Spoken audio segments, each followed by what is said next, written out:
Welcome. Today we are continuing with Agriculture Form 1, Section C, Question and Answers. Question 15a. Describe the 5 government policies that affect agricultural production. Heavy taxations of imports in order to protect local industries. Subsidizing the growing of locally produced commodities. Quality control. Conservation of natural resources, stepping up control of diseases and parasites that affect crop and livestock, carrying out research into new and improved agricultural production techniques, establishing government agencies to supply farm inputs and market agricultural products.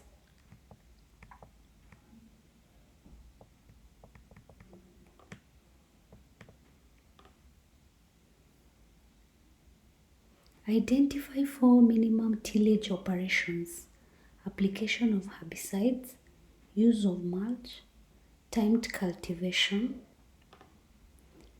restricted cultivation to where crops are, cover cropping, uprooting. Give 4 reasons for carrying out minimum tillage: reduces the cost, control of soil erosion, maintains soil structure, conserve moisture, prevent disturbance of roots, prevents exposure of humus. Name 4 physical agents of weathering: wind, water, moving ice, temperature. Identify 3 factors that influence soil formation: parent rock material, climate, topography, time. Question 16a.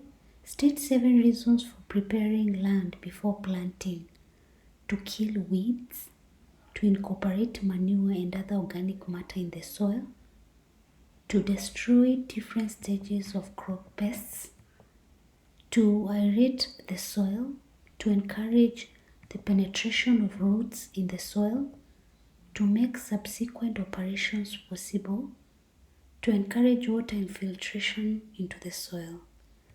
Describe the uses of the following tools: milk churn, used for holding milk in transit and storage; garden line, used for making straight course in planting, used for measuring; wheelbarrow, used to transport loads in the farm; ripsaw, used for cutting wood along the greens; G-clamp, used for holding objects on the bench during various operations; halter, used to control animal movement; trocar and cannula, used for piercing the left side of the ramen, releasing the accumulated gases; pipe wrench, used for holding, tightening and loosening metallic pipes; spade, used for digging and scooping soil; rubbering and illustrator, used for castrating.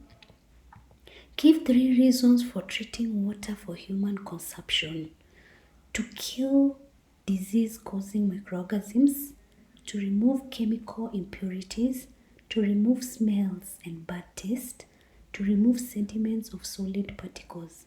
Did you understand? Kindly let me know in the comment section below.